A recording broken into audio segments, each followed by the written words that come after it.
Como é um verdadeiro servo que crê em Jesus? Evangelho de Mateus. Comentário de Mário Persona. Ao entrar na cidade de Cafarnaum, um centurião romano vem ao encontro de Jesus para pedir-lhe um favor. Um centurião era um comandante das tropas romanas que tinham invadido a Judéia. Isso equivalia a um comandante nazista pedir um favor a um francês na França ocupada pela Alemanha na Segunda Guerra. A prontidão de Jesus em acatar o pedido mostra o quanto ele estava acima de qualquer ideologia política. Muito sangue foi derramado em 2000 anos de história da cristandade por cristãos que quiseram conquistar o poder político nesse mundo. Tudo errado. Jesus não se opunha a César, o invasor romano. Ele não tinha vindo conquistar um território, mas salvar pessoas. O inimigo não era o imperador romano, o inimigo era o príncipe das trevas, Satanás. O favor que o romano pede é que Jesus cure seu servo. Eu irei, diz Jesus. A resposta do centurião surpreende. Primeiro ele diz que sua casa não é digna de que Jesus entre nela. Se você se acha digno de receber a visita de Jesus, ainda não entendeu quem ele é. As religiões costumam ensinar que Deus só pode fazer alguma coisa por você se você fizer alguma coisa por ele. Você já ouviu esse tipo de coisa? Coisa assim, quer que Deus entre em sua vida? Então deixe de pecar, procure ser uma pessoa melhor, abandone seus vícios, e aí Deus vai entrar na sua vida. Ora, isso é a mesma coisa que chamar o pedreiro depois que você terminou a reforma. Se o centurião tivesse tentado fazer a sua casa digna de receber a Jesus, seu servo teria morrido. Ninguém é digno de receber a Jesus na condição em que se encontra. E é Jesus quem deve fazer a reforma. É Ele quem começa curando esse paralítico atormentado e que mora dentro de você. Todos nós somos pecadores, paralíticos, incapazes, atormentados, somos incapazes de mover uma palha por nossa salvação, exatamente como o centurião e o servo dele. O comandante romano reconhece o poder e a autoridade da palavra de Jesus, o Verbo de Deus. Bastaria ele dizer uma palavra e o seu servo seria curado. Ele reconheceu a Jesus como Senhor, alguém que tem poder, alguém que tem autoridade. Nem entre os judeus Jesus tinha encontrado tamanha fé. Depois de séculos de privilégio por conhecerem a Deus, o Deus único e verdadeiro, muitos judeus estavam condenados às trevas por sua incredulidade. Jesus disse deles: não encontrei em Israel ninguém em Israel com tamanha fé. Será que hoje ele diria: não encontrei ninguém na cristandade com tamanha fé? Naquela hora o servo do centurião foi curado. Curado completamente. No exato momento em que você crê em Jesus como seu Salvador, seu Senhor, você é salvo. Imediatamente. Não é um processo, não é uma evolução, é um milagre. Perdoado, você é perdoado de todos os seus pecados, fica livre da condenação, está pronto para entrar no céu. Mas se alguém que crê, está pronto para entrar no céu, por que não é levado imediatamente para lá? Por que ficar nesse mundo de sofrimento e dor? Ora, porque... Bem, este é o assunto dos próximos 3 minutos. Você não obtém a salvação por alguma espécie de evolução espiritual, como alguns querem acreditar. Lembre-se de que a ideia básica por trás da teoria da evolução é a sobrevivência do mais apto, do mais forte. Em outras palavras, segundo os evolucionistas, nós só teríamos chegado até aqui porque o mais forte comeu o mais fraco e prevaleceu. Não existe nada mais contrário à essência do Evangelho. O Evangelho anuncia que o mais forte, o Filho de Deus, se fez fraco, se fez carne, se fez servo, se deixou pregar numa cruz por suas próprias criaturas. Depois de atingir o estágio mais baixo ao qual um ser humano pode chegar, que é a morte, Deus o ressuscitou e o exaltou acima de todos os céus. Jesus representa, assim, o que Deus faz com os piores, não com os melhores. O apóstolo Paulo explica em sua carta aos Coríntios que Deus não escolheu os mais aptos, os mais fortes ou os mais inteligentes. Deus escolheu salvar a escória desse mundo, os loucos, os fracos, os perdedores, os pecadores, os enfermos da alma. No final, toda a glória fica com quem? Com Deus, não com o salvo. Afinal, não é a essência da graça de Deus, não é essa a essência da graça de Deus. Deus pega o inútil, o incapaz e o salva. Mas salva de quê? Bom, a história salva dos seus pecados, obviamente, e salva para quê? Né? A história da cura da sogra de Pedro nos dá a resposta. Ela estava prostrada com febre numa cama. A sogra de Pedro não podia fazer nada por si mesma, por Jesus ou por sua família. Jesus vem, a toca e ela fica curada. O que acontece em seguida é digno de nota. Ela se levantou e começou a servir a Jesus. Está aí a resposta. Nós somos salvos para servir, e não o contrário. A religião humana diz que você deve servir, deve trabalhar, deve se esforçar para receber a cura de sua alma, o perdão de seus pecados. A Bíblia ensina que nós nada podemos fazer a não ser deixar que Jesus nos toque, que Ele nos tire da condição de prostração na qual o pecado nos colocou.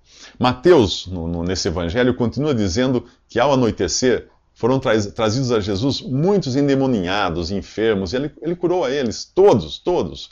Fazendo assim, Jesus cumpria o que havia sido dito pelo profeta Isaías. Ele tomou sobre si as nossas enfermidades e sobre si levou as nossas doenças. Algum tempo depois, Jesus iria levar sobre a cruz, sobre si mesmo na cruz, os nossos pecados e ser castigado ali por cada um de nossos pecados. Agora, nesse exato momento, se você crê em Jesus como seu Salvador, você fica curado de seus pecados, purificado, pronto para ir para o céu. E por que continua aqui?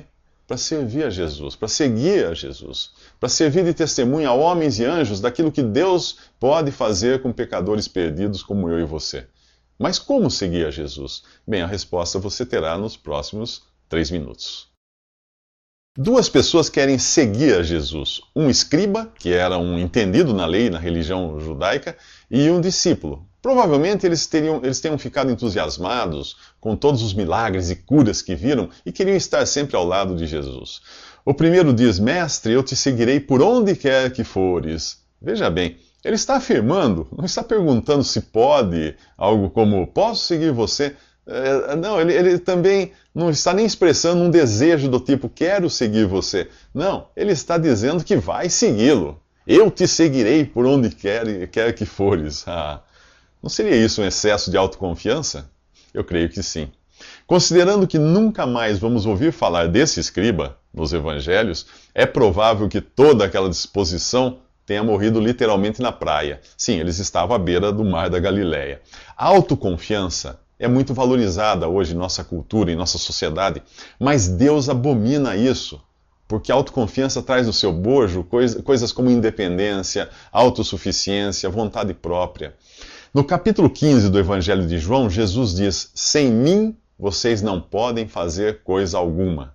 E o apóstolo Paulo acrescenta: é Deus quem opera em vocês, tanto o querer quanto o realizar. Portanto, nas coisas de Deus, tudo que começa com auto, A-U-T-O, está fora, não tem nada a ver. Autoconfiança, autodeterminação, autoajuda, autossuficiência, por aí vai. Jesus mostra ao escriba que ele não tem ideia do que está pedindo. Seguir a Jesus é despachar a bagagem para o céu e viver aqui na expectativa do embarque. As raposas podiam ter sua toca, as aves do céu os seus ninhos, mas para Jesus este mundo não era uma morada definitiva e nem um lugar de descanso. Tampouco é este o destino final do cristão ou o lugar para o cristão se acomodar. O outro homem quer seguir a Jesus, mas tem outra prioridade. Deixa-me ir primeiro sepultar meu pai. O seu problema estava na prioridade, na palavra primeiro. Jesus pede que o discípulo o siga e que deixe os mortos sepultarem os mortos. Além da lição sobre prioridades, ele ensinou a ele outra coisa. Neste mundo há duas classes de pessoas: as que estão ocupadas com aquele que dá a vida e aquelas que se ocupam com as coisas mortas. Qual daqueles dois homens é você? O escriba autoconfiante que espera uma vida fácil seguindo a Jesus, ou é o homem cuja prioridade era outra e não Jesus? As intenções deles podiam ser boas, mas é preciso entender que Jesus deve ser o começo, o meio e o fim da vida do cristão. Deve ser o motivo e o objetivo. Não é com autoconfiança que você segue a Jesus, mas com a confiança que vem do alto. Caso contrário, basta vir um temporal e Bem, esse é o assunto dos próximos 3 minutos. Vimos Jesus exercendo o seu poder e autoridade sobre as enfermidades do leproso, do servo do centurião e da sogra de Pedro. Mesmo assim, quando lemos do diálogo com os dois que queriam segui-lo, nós aprendemos que onde está realmente a resistência está no coração do ser humano. Para Deus não existe doença mais mortal do que a autoconfiança, do que o orgulho de achar que você é capaz de fazer as coisas em sua própria energia, independente de Deus. Não existe doença pior do que a incredulidade. Agora é hora de Jesus provar o seu poder sobre os elementos da natureza. Ele faz isso até dormindo. Anoitecia quando o barco com Jesus e seus discípulos começou a travessia do mar da Galileia. No meio do mar, uma forte tempestade se abateu sobre o barco, que parecia prestes a afundar. Os discípulos estavam desesperados. Jesus dormia. Acordado por eles, repreendeu primeiro a falta de fé deles, depois os ventos e as ondas do mar. Deve ter sido mais fácil acalmar a tempestade do que os discípulos. Eles estavam surpresos com tamanha demonstração de poder sobre os elementos da natureza. Não deviam se surpreender. Se eles realmente conhecessem quem era aquele que dormia no barco, teriam ficado mais surpresos por saber que, mesmo dormindo, ele estava no controle da situação. A fé não precisa enxergar as circunstâncias mudarem. A fé precisa apenas saber que Jesus está no barco. Afinal, a Bíblia diz que Ele, Jesus, é o Criador de todas as coisas, do vento, do mar, da madeira do barco, dos seus passageiros. Todas as coisas foram criadas por intermédio dele, e sem ele, nada do que existe teria sido feito, teria sido criado. É o que diz o primeiro capítulo do Evangelho de João. E na carta aos Hebreus diz que ele, Jesus, sustenta todas as coisas, mantém todas as coisas pela palavra do seu poder. Você já convidou o Criador e mantenedor do universo para entrar no seu barco? Você já creu nele como seu Senhor e Salvador? Você já o reconheceu e reconheceu que ele morreu na cruz e sofreu a pena que você devia sofrer? Você dá mais valor a Jesus do que aos porcos? Ora, que porcos? Que porcos são esses? Bom, os habitantes da região de Gadara tinham porcos, muitos porcos. E deviam ser bons esses porcos, porque eles achavam que os porcos valiam mais do que Jesus.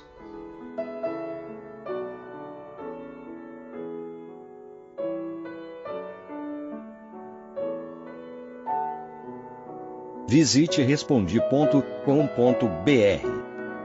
Visite também 3minutos.net.